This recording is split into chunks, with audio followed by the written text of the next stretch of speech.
Hello, everybody. Welcome to another episode of Football Now. This is episode 7, and we haven't had one for quite a while because nothing has really happened, even though the World Cup qualifiers have happened, and we all saw Italy, and actually some decent teams drop out of it, and these small teams get into it, which is amazing. But what I'm going to talk about today is, of course, about Dortmund. You know me and my Dortmund, I have to talk about them. So let's just get right into it and let's talk about 5 things Bosz can do to turn around Dortmund's season. Let's go. So, top 5, we're going to start with number 5, and it has to be to play the right midfield trio. Now, he's known for kind of switching the midfield up a little bit because of injuries and fitness levels not being where they should be. He's had to kind of switch them off a little bit. He'll usually play, and most of the time, play Şahin, center defense mid, Castro, center mid, and Götze, center mid. That trio right there, death for us. It literally does not work. Şahin, yes, he had a great start of the season. He was playing very well, very, very well, and I was very impressed. I was like, dang, nice. But he's gotten back to just not playing as well. He's not as in form as he once was. So he's kind of lost his touch, unfortunately. And now Castro has done absolutely nothing for us. He doesn't press. He doesn't do anything. His tackles are late. He just doesn't seem to know what he's doing anymore. Some of his passes are too late. He does play some good passes sometimes, but his last pass in the final third is always lacking some special end product, if I may say. So those two have just gone down the hill this season, unfortunately. Götze has been a shining beauty. He has been so good for us, and I'm so glad that he's back in that form. I mean, he's not like a Cam or like a, this attacking midfielder like he once was. He's more of like a number 8 kind of role, which is fine. That's fine. That's fine. He plays it really well. He's been doing great for us, so I'm happy about that. But he needs someone in the midfield to help him with his kind of creativity and his talent. And Castro and Şahin just can't do that. They just cannot do that. So what should he do? Oh, let me tell you. Play Götze, Dahoud, Weigl. We played that trio against Borussia Mönchengladbach, and we won 6-1. Sure, we could have won like 6-3, 6-4 because our defense was very bad that day. We got very, very lucky. But the thing is, that trio was insane. That whole game, Dahoud, Götze, Weigl, they linked up so well. So well. Also, I know I'm saying Weigl's name wrong, but that's just how I pronounce it, so I apologize. They link up so well that it's just that trio just form like a little bird, they're soaring. They're absolutely killing it. And during that game, our midfield took over like the majority of the game. Like they knew what they were doing. They could, they were having more of a chemistry together instead of with Şahin and Castro. The three actually kind of knew what they were doing. They knew, hey, we can rely on this person next to me to do what make that next pass. Those three together look indestructible and makes us even better. But for some reason, he doesn't want to play Dahoud.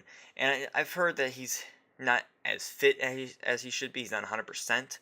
And he's not going to play him on Friday against Stuttgart because, I mean, he played in under 21s for the World Cup qualifiers.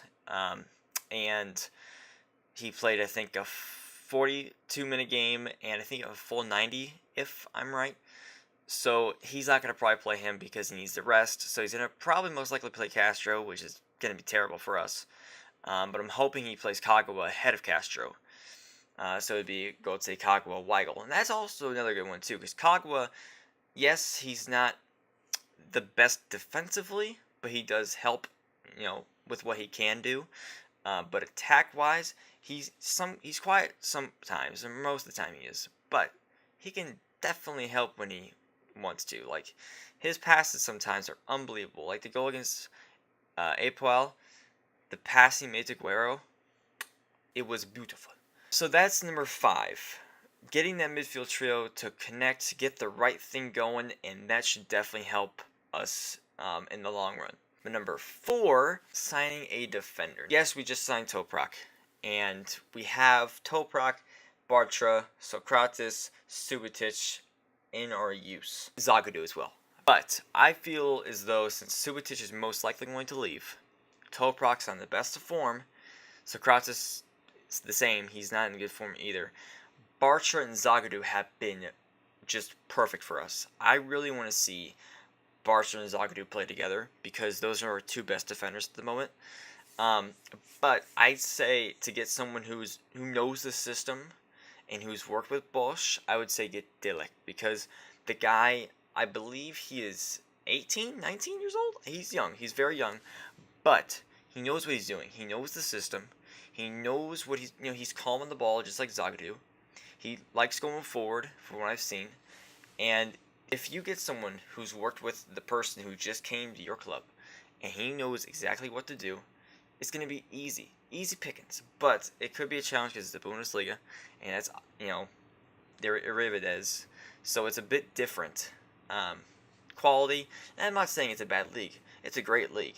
But there is a difference between Bundesliga and Arrivades. So he could kind of struggle at first, but I think he'd kind of get used to it, to the Bundesliga. So he could definitely be one person we could sign to help our defense, because we definitely need some help in defense. As you've seen, we conceded 13 goals in our last 5 matches, I think, maybe even more goals than that.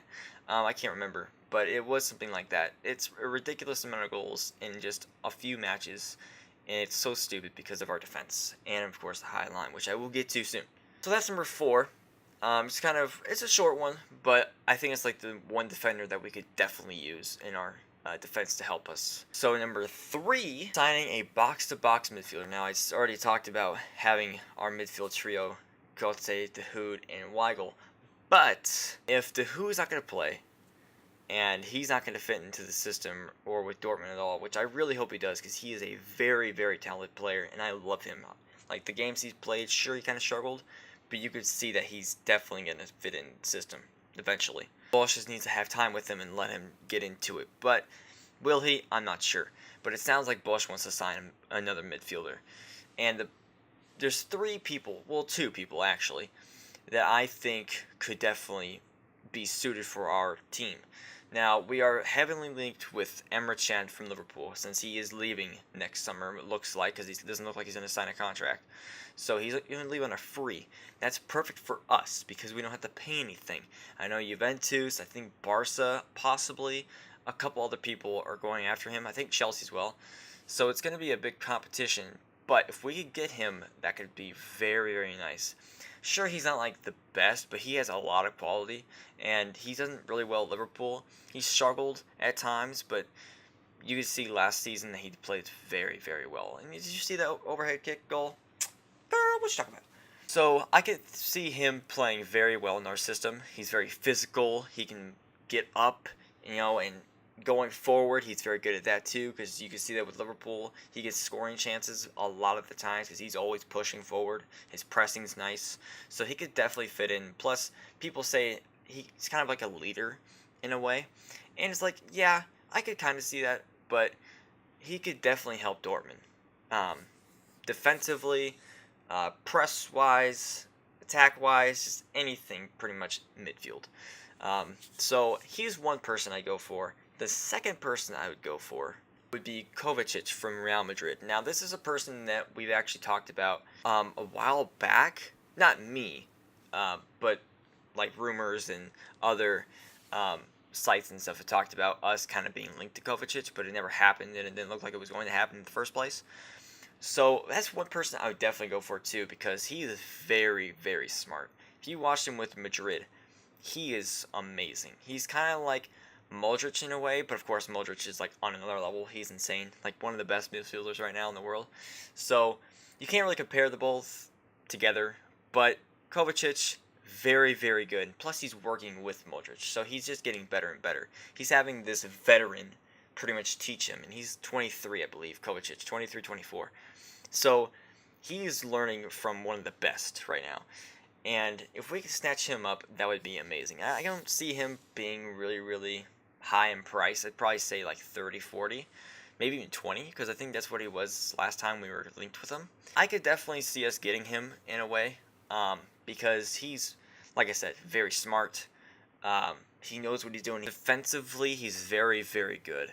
I've seen him win crazy tackles. His pressing, I haven't really seen him press, honestly. Real Madrid, they press, but they're more of a counter-pressing team, as I've seen, because when we pressed against them, they were just like, what's this? Like, they were just like, nah.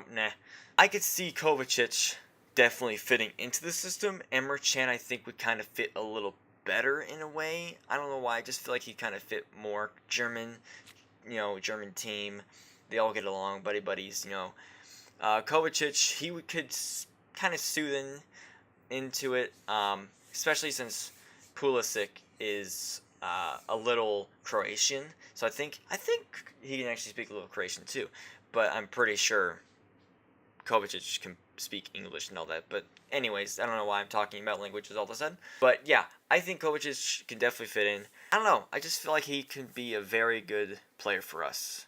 I haven't really seen much of him, so I can't really say too much about him, unfortunately.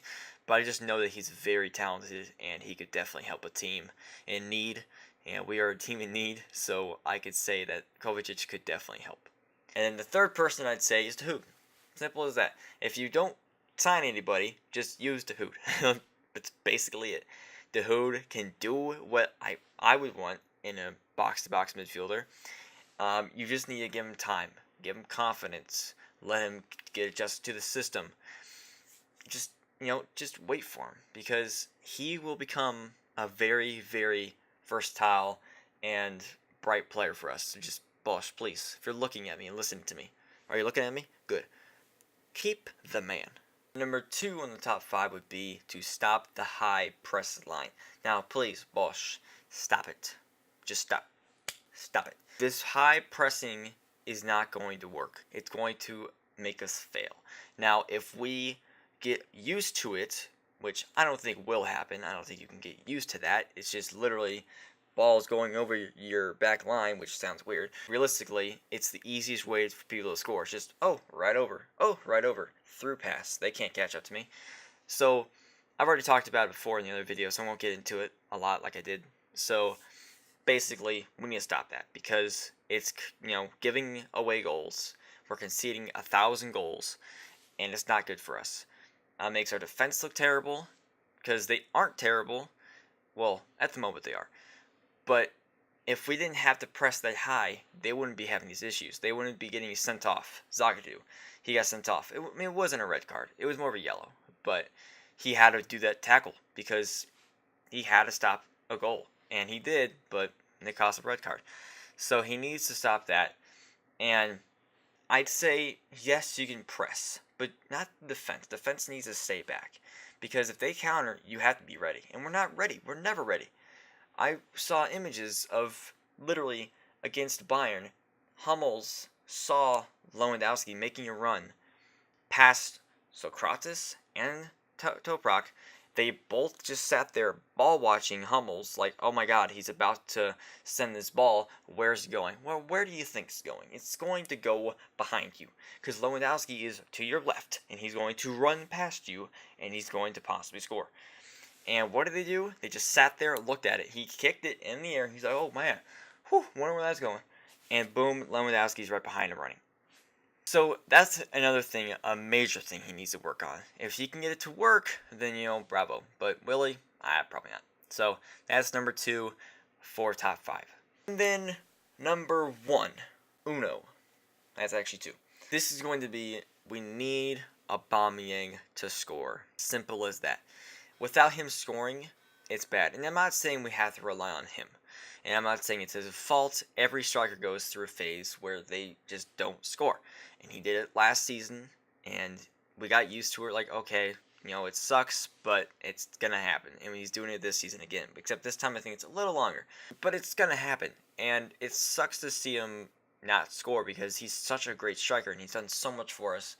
And I believe he's going to start scoring again. He will. I know he will. And I knew he was tired. He even came out and said, hey, yeah, I was tired. That's why I asked to, rest against that little friendly game we had. Or not friendly game, the Pokal game. And then he didn't play against Bochum with that little friendly we had that wasn't even talked about. It was behind closed doors. So he had a lot of rest during the international break, which is very nice. So he should be back to 100%, and hopefully he'll be scoring goals again. I'd like to see the whole team basically get confidence back. I mean, that goes for everybody. Like, I know Pulisic's been going down a little bit. Against Bayern, he was phenomenal. But confidence-wise, not that good because, World Cup's still beating him up. He came out, he talked about it in that little interview he had where he was saying how it still makes him depressed, and how we keep losing too, with, Dortmund. And it's just, he's obsessed with winning, but he just seems to be losing all the time. And, I feel for him because it sucks that we keep losing. We deserve to be winning. We're a team that should definitely be in the Bundesliga title race, but we just always somehow slip. And so I'm hoping the team just gets confidence. We need to get behind everybody. I know we all hate Bosz sometimes, most of the time, because it's super high pressing. But I feel like if we just need to get behind him for the rest of the season, and then after this season, if it's still terrible, then we just, give him the boot.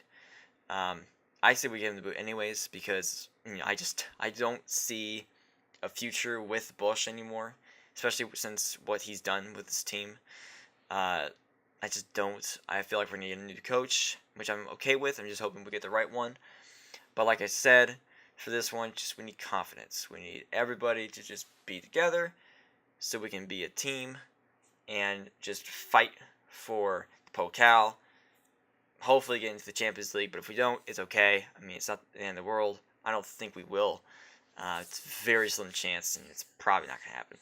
And if we go to Europa League, I don't really want to go there because we're going to be playing almost every week, I think. And it'll be Thursdays, and it's like, oh my god, and we'll play Sundays.